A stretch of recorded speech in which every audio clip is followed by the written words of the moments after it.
All right, I'd like to start off by saying Barakateh Hawa, Ba'Hashem Yahushai, Ba'Hashem Rucha Kodash. Welcome to another live lesson. The name of this one is The Final Battle of Yasharahla. Now this morning, I was listening to some epic soundtracks. And this one track came on, and it was pretty intense. And it was called Final Battle. So, I decided to work, with that particular, title for the lesson for today. Because earlier today, and as you brothers have been seeing and witnessing, earlier today I was watching to the, forget the title of his page, a homestead prepper or something like that. The guy that looks like, older version of Vocab Malone. Which Elder Pastor coined that.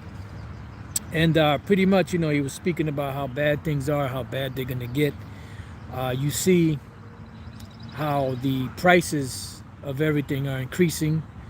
Right now, there's talks out there about, the oil prices peaking, which means gas prices are going to go up even higher.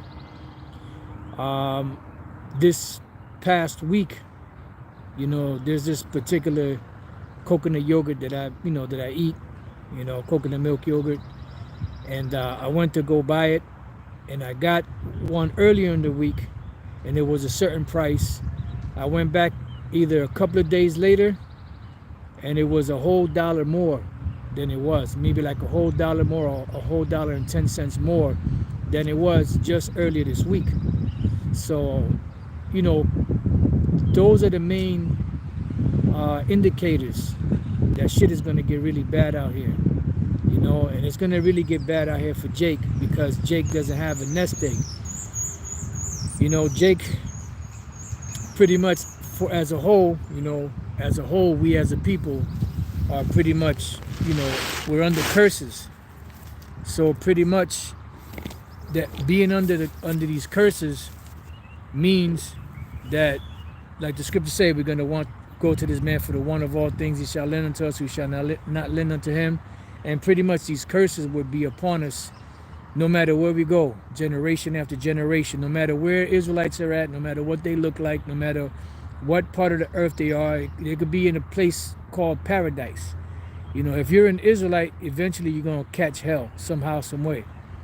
And what I did was I looked up the meaning.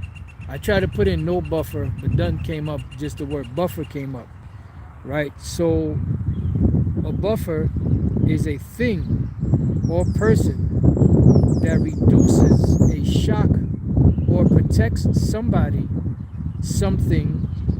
against difficulties. Buffer against something, support from family and friends. So pretty much it's a thing or person that reduces a shock or protects somebody or something against difficulties. And these are the things that we're heading into. We're heading into difficult times. The time of Jacob's trouble, which we're going to get that. But matter of fact, let's read that real quick, just that verse, and then take it from there, see where the Spirit leads us. I don't really have any other precepts except for that one in mind. And we'll take it from there. We'll go as long as the Spirit allows.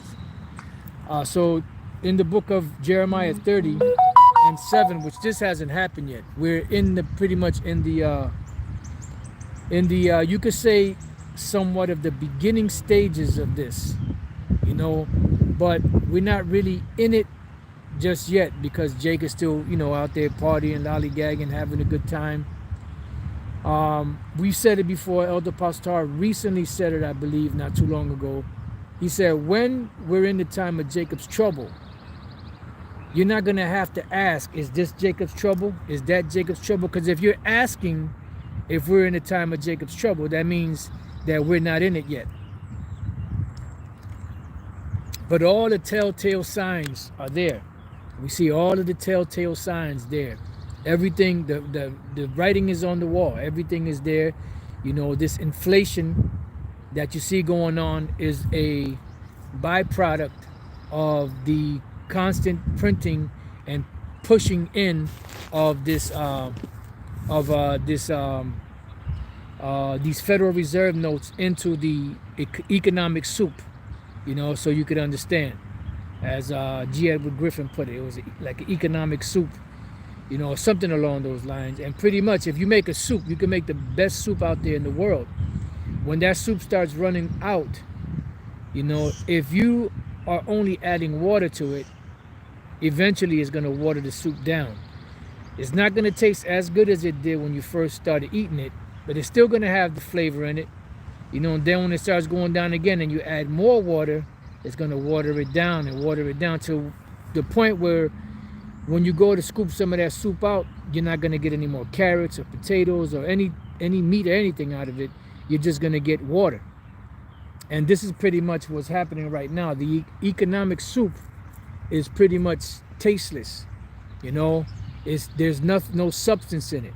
And this is why you see what seems to be rising prices, which it is, which is inflation, and soon to be hyperinflation.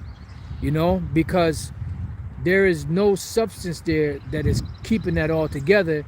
And the one substance that they do have that is supposed to be so-called money is being devalued by the day. You know, let me see, the brother put Deuteronomy 28:18, curse shall be the fruit of thy body and the fruit of thy land. Yep. The increase of thy kind and the flocks of thy sheep. Curse shall thou be when thou comest in, and curse shall thou be when thou goest out. And that's pretty much, you know, where Jake is at with it. So when we read Jeremiah chapter 30, verse 7, it says, alas, alas, for that day is great. Because I wouldn't be surprised if when the time of Jacob's trouble comes in, it'll lead pretty much into everything else that's coming, which is, you know, the MOTB, which is the, you know, the micro C hip, and just bring in the end, you know. And the reason why I say that is because, you know, these hard times that are coming are set up pretty much for what they call a reset, you know. And that reset entails a new world order, which is a new monetary system being put in place, which we see happening right now before our faces. Not only do you have the CBDCs and these digital currencies coming into play, you also have Restrict, which is a new bill that they're passing to pretty much for censorship of the internet. They're saying it's censorship of TikTok videos, you know, because it's a quote-unquote spyware or whatever the case may be. But it goes far beyond that, because it extends powers into monetary, you know, uses, restriction of money, restriction of free speech, you know. And then when that gets into play, if they pass it, what that's going to bring out is that's going to bring justification, or bring more teeth into this into the it's going to bring in more teeth into the what they call a social credit system, which if you don't comply, if you say something that ain't right or ain't good or is not agreeable with them, they can penalize you. You know, like right now you have the word R to the ED pill, you know, and other words that you really can't say, you know, because they'll label you extremists or whatever the title is, or whatever they call people. But this is all geared up to be a system that's going to be online to restrict movements and to make people to comply by the force of, you know, you don't comply, you don't eat, you don't comply, you don't work, you don't comply, you don't live, you know. And that's the future that's being set up, you know. And it makes all the sense of the world, because that restriction will cause, for the most part, for most people, compliance, you know. And that's what they want. So Jeremiah 30:7, it says, alas, for that day is great, so that there is none like it. It says, it is even the time of Jacob's trouble, but he shall be saved out of it. And Barakatah Yahweh Bashim Yahushai, because it's going to get bad out here. It's going to get hairy. But there is deliverance for the elect. You know? In America, the 2/3 of the Israelites that are not a part of the elect, they're going to be in it bad, man. It's going to be bad out here. It's going to be bad. It's going to be really, really bad, man. It's going to be really, really bad for them out here. You know, I mean, we read about it. You know, we see certain movies that depict certain things, but the severity of it, when it actually happens, it's going to be really bad. You know, it's going to be terrible. Revelation 2:10 says, let's read this real quick. Revelation 2:10, because it's going to be a great time of testing. It says, fear none of those things which thou shalt suffer. Why? Because in order for us to get out of here, in order for us to be delivered out of Babylon the Great, all of these things have to come to pass, because it is impossible but that the scriptures must be fulfilled. You know, everything that's written has to be fulfilled before the kingdom of heaven is established. You know, everybody want to go to heaven, but nobody want to die, you know, or something like that. My man said, school face. But if we are desiring the kingdom of heaven, we have to also hasten the day. And in hastening the day, that means everything, all the bad shit that's going to go down has to happen. You know? So it says, fear none of those things which thou shalt suffer. The devil, which is Esau, in whatever capacity, whatever minions they have, whether they're Israelite minions or heathen minions, whatever police forces and military forces they have, shall cast some of you into prison. And why is that? Because of compliance. Not, or should I say non-compliance. But the scriptures say that those that consent unto them shall be had in derision. It says, shall be cast into prison, that you may be tried. So some of the elect will be in those situations where they will be tried. And they will come through, because somehow, some way, the Lord is going to put the Spirit in them to somehow resist, even when it's impossible. You know, even in the face of impossibility, you know, the Lord is going to make a way for them to get through it. You know, no matter how hard or whatever the case may be, or how mentally distressing it is, the Lord somehow, some way is going to put the Spirit in the elect to resist and to get through it. You know, it says, and shall have tribulation 10 days, a certain amount of time. It says, be thou faithful unto death, and I will give thee a crown of life. Because for the most part, the scriptures say, my servant shall eat. You know, so you're going to have a certain amount of brothers, you know, sisters also that are going to go through that. But not all of the elect, you know, are going to die. The elect are going to make it. You know, the shit is going to be hard, but somehow, some way, the Lord is going to make a way. Because what type of mindset and what situation do you have to be in order for the world to be mourning and you to be laughing? You know, matter of fact, what is that? It's either Job or Psalms. Just bear with me 1 second. Just bear with me 1 second. Let me get this.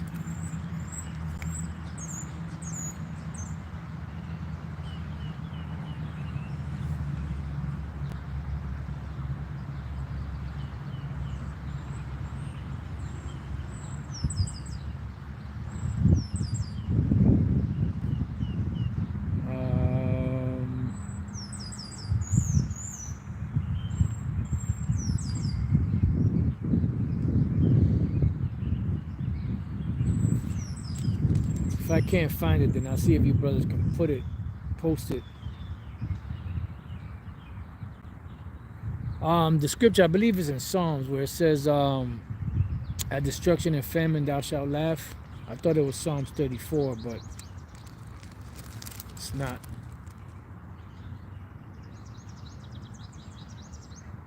Well, let me read this one while brothers, if brothers can post that up, if they know where it's at. Psalms 37 and 19. They shall not be ashamed in the evil time. This is the time of Jacob's trouble. It says, and in the days of famine, they shall be satisfied. See? In the days of famine, they shall be satisfied. So no matter what goes down, the elect in the time of these famines, in the time of this distress, in the time of Jacob's trouble, they shall be fine. Okay, so it was in Job 5. Okay, so Job 5 and the point is in 22. So let's start at 19. Job 5 and 19.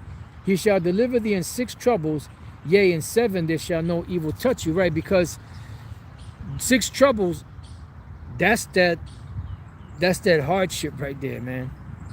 And in the once the transition goes from the 6th trouble or the 6th angel or the 6th trumpet into the 7th, the elect have to be out of here, and that's going to be, what's going to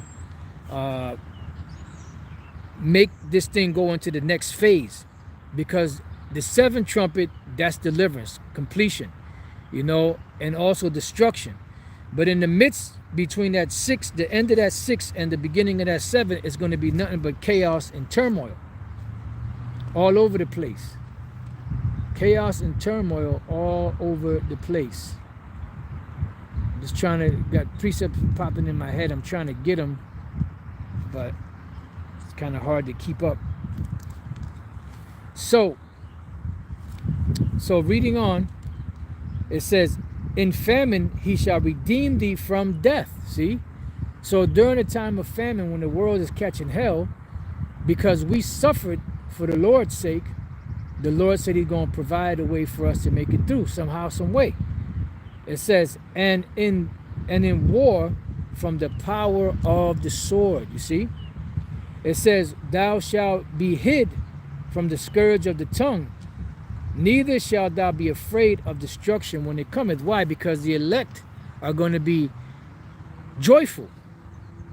And even when the destruction comes, the elect are going to be fearful, but they're still going to be giving praise and glory to Yahweh Bashem Yahushai. And verse 22, it says, at destruction and famine thou shalt laugh. You see? So when the destruction and the famine comes, the elect are going to be laughing. So what kind of mindset and what kind of situation would the elect have to be in to see destruction, to see famine, to see people getting mauled down, to see people dying, but then they rejoicing and laughing and having a good time? The scriptures say, in the world you shall have tribulation, but be of good comfort, I have overcome the world. It said you shall mourn, and the world shall rejoice, but your mourning shall be turned into joy. And that's why it says, when you see these things, lift up your head, for your redemption draweth nigh.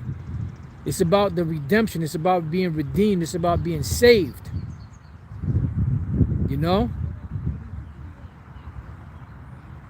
So it says, at destruction and famine thou shalt laugh, neither shalt thou be afraid of the beasts of the earth. Right?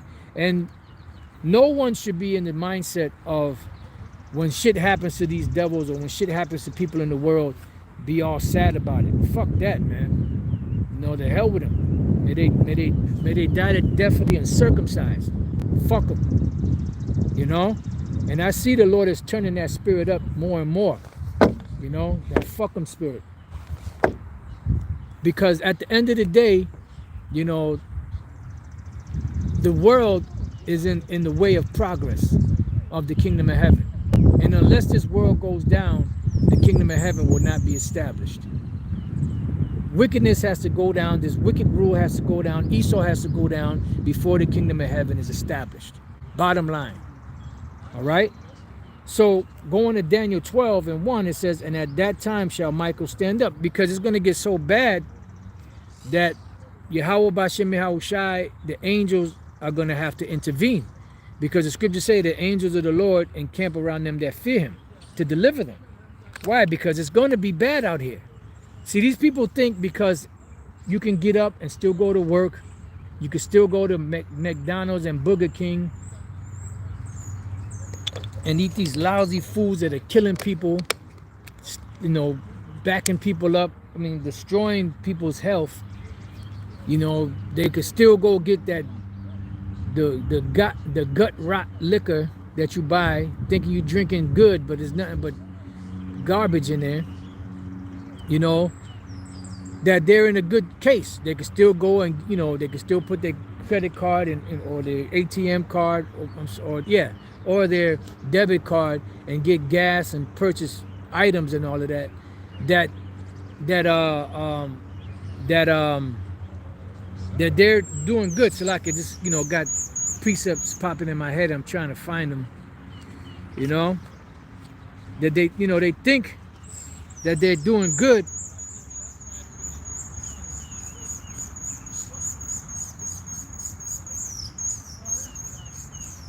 and they're not. Let me just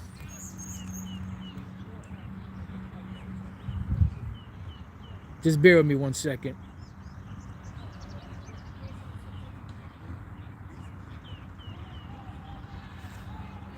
All right, beautiful. So let me get, I got that. Damn. Okay, Rakate, how about you now, Shy? Trying to keep up, man. Spirit be moving.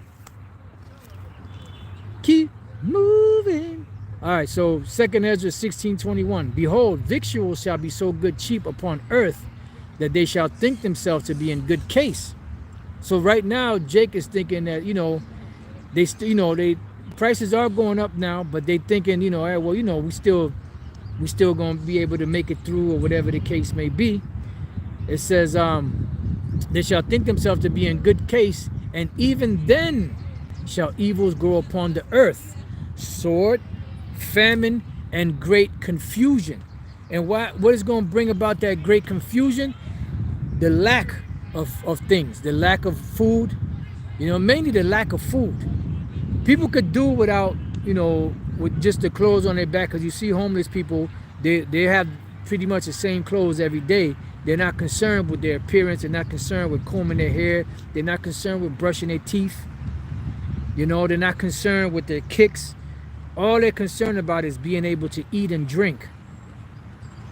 But when you can't eat or drink, that's where the problem comes in. And these devils know that. This is why they, I believe that was that devil Henry Kissinger, if I'm not mistaken, you know, used food as a weapon. You know, and that's been used many times, because psychologically people could go through a lot of different traumatic experiences, you know, but one thing that they cannot do without is food and water, especially here in America. Especially here in America, where, you know, the average so-called American that's obese, you know, cannot go at least 20 minutes to a half hour without eating or drinking something. You know? So just imagine when shit is shut down. They can't eat. You know?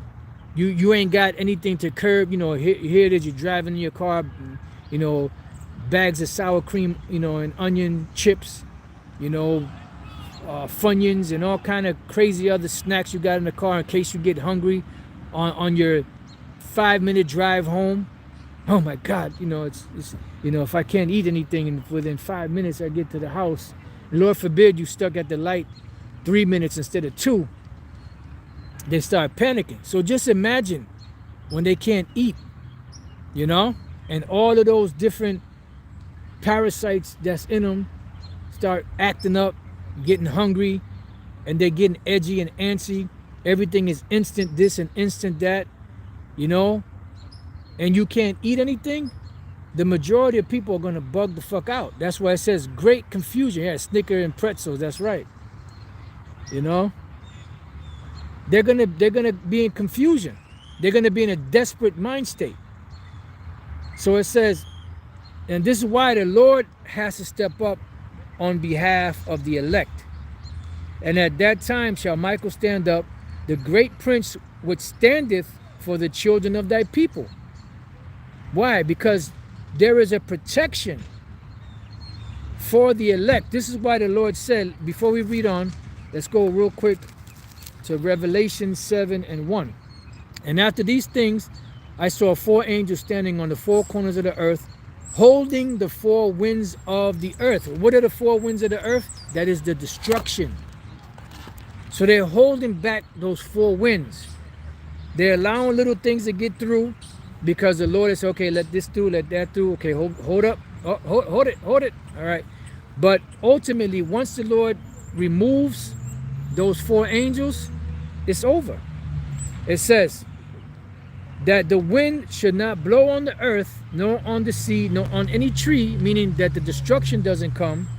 And I saw another angel ascending from the east, having the seal of the living power. What is the seal of the living power? Well, this is the Greek word for the Hebrew word thawa, which means exemption from judgment, which is the M-A-R-K, spiritual M-A-R-K of the Most High that's being put into the elect, right?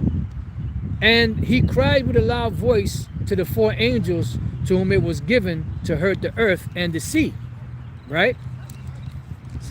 Saying, hurt not the earth, neither the sea, nor the trees, till we have sealed the servants of the Most High in their foreheads.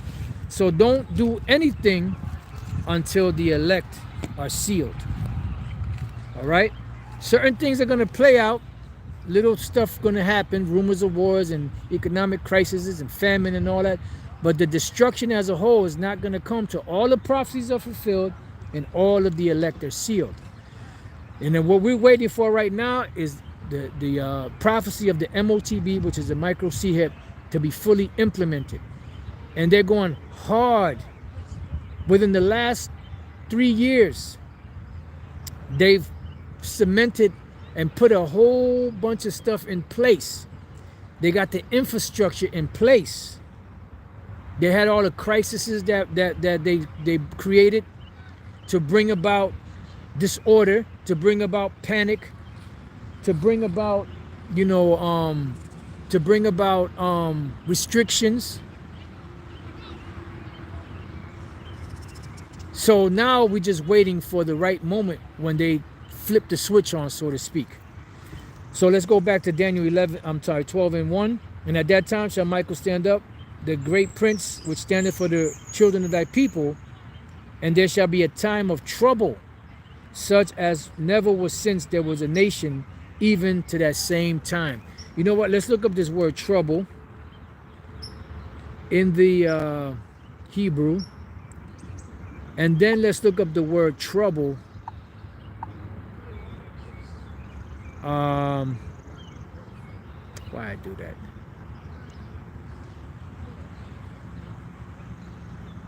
Time of trouble right there, boom. The word there is tazarah. Now the word tazarah is fear. Tazarah, straits, position of difficulty. Did not we read for the word buffer, or no buffer, right? Not Michael Buffer, where it says, where it says buffer, a thing or person that reduces a shock or protects something or somebody against difficulties. So the word troubles that we just read said tazarah, straits, distress, trouble, vexer. It says rival wife, that's going into something else, but we're talking about straits, distress, trouble. Let's look up the word trouble in the common, or I got an offline common dictionary. Let's see what it says for trouble.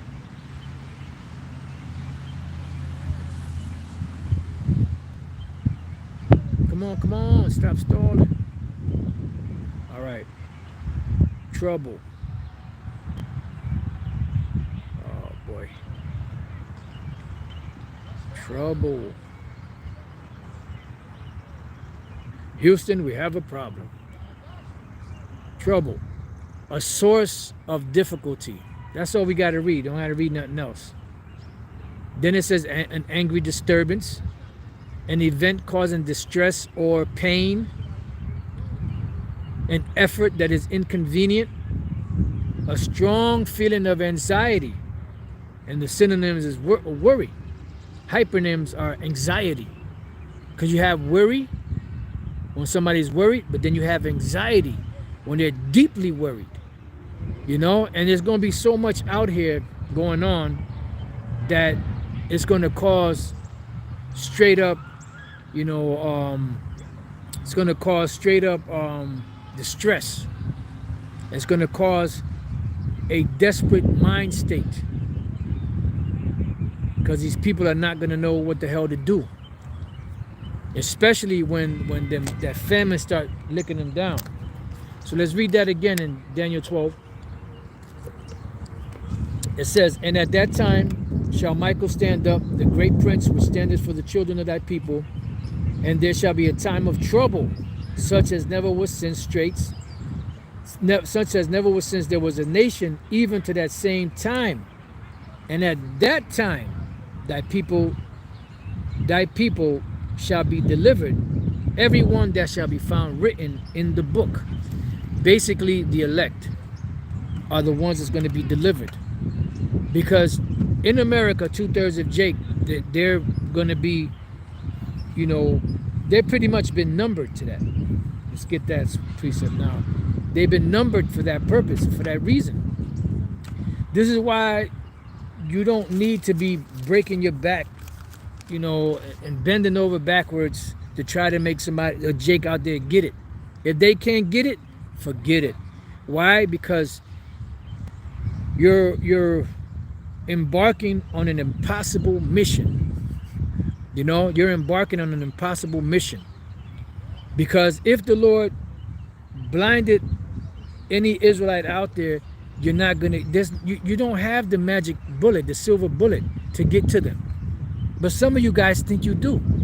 Some of you guys out there think that you have the silver magic bullet, you know, to get into Jake's head and to convince them and to make them think and accept the truth.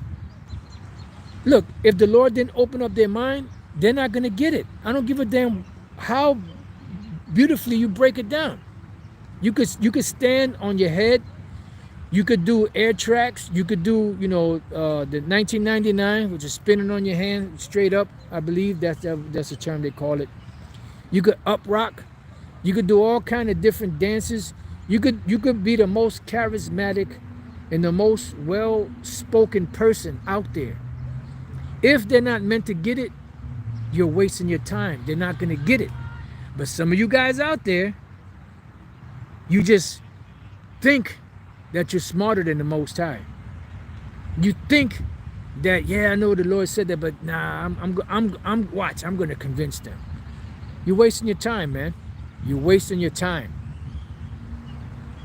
All right, so let's go to Isaiah 65, because you got to remember, when somebody has been numbered to the slaughter, it's over. When somebody has been blinded, there's nothing you could do. When we were in the world, we were blind. It was nothing that we could do until the Lord removed the blinders from us. And unless the Lord does that, then there's no hope for that person. The only hope a person out there that can't see right now could have is if they are part of the elect and eventually the Lord activates them, you know, and wakes them up to the truth. That's it. So Isaiah 65, and we're going to go to, I'll start at 8. The point is a little further down. So it says, thus saith the Lord, as the new wine is found in the cluster, and one saith, destroy it not, for a blessing is in it, so will I do for my servant's sake, that I may not destroy them all.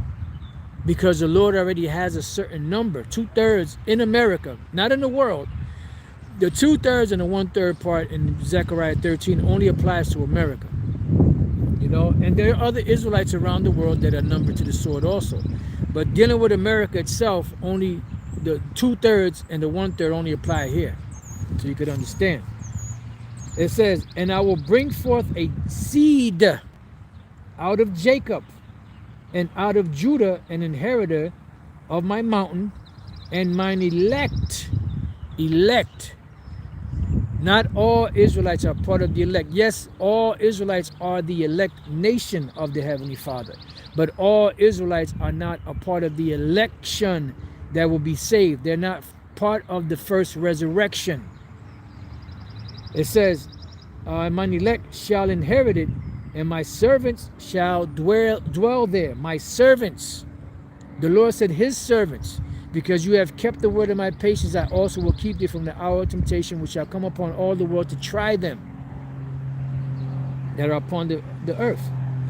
And Sharon shall be a fold of flocks, and the valley of Achor a place for herds to lie down in, for my people that have sought me, right? Because eventually the kingdom of heaven is going to be established. All of those different forests, and everything is going to be reinvigorated, reassimilated, and about to be relocated.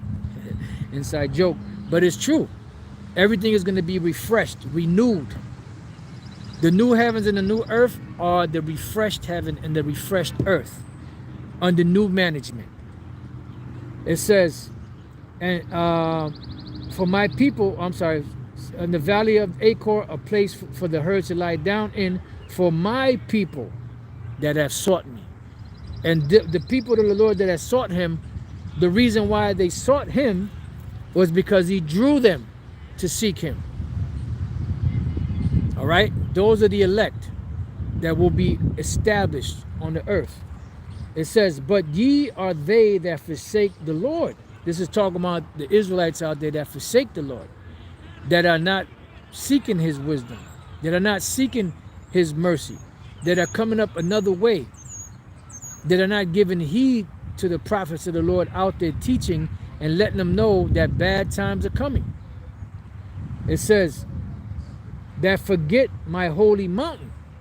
Right, and you have even some that even throw the whole Israelite thing out the window. It says that prepare a table for that troop. Who is the troop? Esau. What is this table? Everything that Esau stands for. Their Renaissance Christianity, their American dream, their political system and arena, trying to become economically viable in this society so you can, live the so-called American dream. That prepare a table for that troop, and that furnish the drink offering unto that number. So what does it mean by furnish a drink offering unto that number? Meaning some of you out there are leaders among Jake, whether in the political arena, whether you're mayors or governors, whether you're preachers, pastors, ministers in these different churches, whether you're a community activist, whether you're into the so-called black conscious community or whatever the case may be, trying to keep this place going, especially those that are pushing Esau's agenda. You're furnishing or putting together the drink offering to that number. You're making them drink of the cup that's going to destroy them with the promise of, helping them. And you're not helping them, you're destroying them. Because you're not letting them know that, look, this place is finished. It's going to be destroyed. Can't you see the writing on the wall? Can't you see the things that are happening? Can't you see that this place is ripe for destruction? This place claims to be a God-fearing nation, but everything that they do is contrary to the Lord. Right? It says, therefore will I number you to the sword. So there's a certain amount of Israelites that are numbered to the sword. In America, it's 2/3. And 2/3 in comparison to 1/3 is a way bigger number. So double the Israelites in America will be destroyed, and only 1/3 will be delivered. And you shall all bow down to the slaughter. There's not going to be anything that you could do to get out of this. You're going to bow down to the slaughter. It says, because when I called, you did not answer. You see? So when the Lord called, you didn't pick up the phone. You didn't answer. You left it unanswered. Here it is. The Lord is extending his hand out to pull you out of the fire. You keep pushing the Lord's hand away. They'll throw you a rope. You keep pushing the rope away. He'll build steps to get out of that ditch. You know, you kick the steps over. It says, when I spake, you did not hear. Right, because this is why Yahweh said, I don't know how many times Yahweh said this. He that hath ears to hear, let him hear. Everybody has ears upon their head. What that's talking about is spiritually understand, you know, what's being said, what's going on. It says, but did evil before mine eyes, and did choose that wherein I delighted not. Right, because a lot of you are choosing, you know, Esau's program over the Most High. Some of you are, you know, doing pretty good, and you don't want to give that up. Remember Lot's wife. Remember Lot's wife. Remember. Therefore, thus saith the Lord power, behold, my servants shall eat. See, the Lord's servants shall eat. They will be protected. Tested, yes, but protected, nevertheless. It says, but you shall be hungry. See, but the ones that are not the servants, they're going to be hungry. Behold, my servants shall drink, but you shall be thirsty. And we kind of see even clearer now how these things are going to go down. Because in Revelation 6, it speaks about, you know, a measure of wheat for a penny. See, back then you're thinking, oh, well, you know, that's not bad. You know, a penny ain't nothing. But when you have the context of the scriptures, it's talking about a day's wage. Can you imagine paying a day's wage for one meal? And most people around the world, in certain places of the world, some people only survive off of one meal a day. So can you imagine paying a whole day's pay for one meal? So if you're making $100, you got to pay $100 for that one meal. And you know that meal is going to be skimpy. You know, if you're making $150 a day, paying $150 for one meal, $200 for one meal. So can you see why it's going to get really bad out here? The time of Jacob's trouble, and then that flood, you know, of troops from Esau that's going to come in to enforce, you know, all this legislation that they're putting on the books worldwide. This is why it's going to be a worldwide event. New world order, not new country order, not new town order, not new continent order, you know, new world order, order of the ages, because they're trying to usher in the future, you know, and that future, or any new world order, whenever it's established first monetarily through economics. And every time the world went from one currency to another, guess what? That was a new start. That was a reset. That was a new world order. Somebody said $100 for a GMO hot plate. That was a good one. That was a good one. It says, therefore, thus saith the Lord, power. Behold, my servant shall eat, but you shall be hungry. Behold, my servant shall drink, but you shall be thirsty. Behold, my servant shall rejoice, but you shall be ashamed. You know? And a lot of you that are acting up in the kingdom of heaven, you're going to be ashamed for a while. But eventually that's going to subside. You know? You'll be all right if you're an Israelite. You know? But the thing is, you know, this is all the plans of Yahweh B'Shem Yahushai. Behold, my servant shall sing for joy of heart, but you shall cry for sorrow of heart, and shall howl for vexation of spirit. God damn, it's going to be bad out here. You people out there have no clue, man. And the Lord is warning you over and over again. You have no clue of how bad it's going to really get out here, man. Let's look up the word. Look up two words. Matter of fact, let me see. There's a precept here. And that's verse 14. Breaking. Vexation, breaking. It's good. People are going to get to their breaking point. It might be the word shabar, but let's find out. Okay, let's go. Let's see, Isaiah 65 and 14. Isaiah 65. Let's see, Isaiah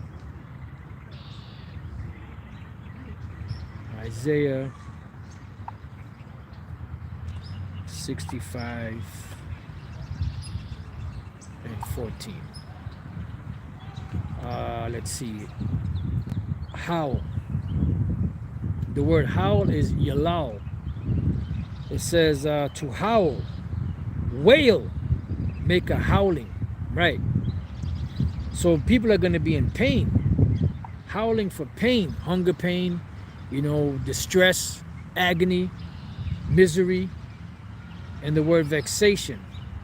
The word there, yep, shabar, breaking, fracture, crushing, breach, crash, ruin, shattering. Man, you don't know the terrible power, that Yahweh B'Shem Shai has to humble somebody. And you don't even have to use much force. Nebuchadnezzar thought he was popping off pretty much, feeling himself. And what happened? The Lord brought the Hulk smash on his ass. Humbled him. And quickly he quickly came to his senses. No pun intended. Because he was out of his fucking mind like a beast. And he finally came to his senses and gave the praise to the Lord Yahweh B'Shem Shai. So here it is, this king, which was a luxurious king, was totally humiliated by the Most High. And it's not us here on this earth, that are in, pretty much in such a low state that the Lord can't humble. You people out there, man, that are proud, you women, oh, forget about it. Women are going to be they're going to be in a world of hurt, because all you do is scheme on men, how to get over on them, how to get their money, how to, make your purse fat and make them suffer. Like that stupid bitch that thought she had, she had a kind of a sucker, but not really, because he was smart. Even though the scripture says not to give your woman or your children or nobody power over you, and by his mother controlling the money, she got power over him. But in doing that, he was able to circumvent having to pay that skis or anything. And you can see he was all in love with the woman, and she was really not.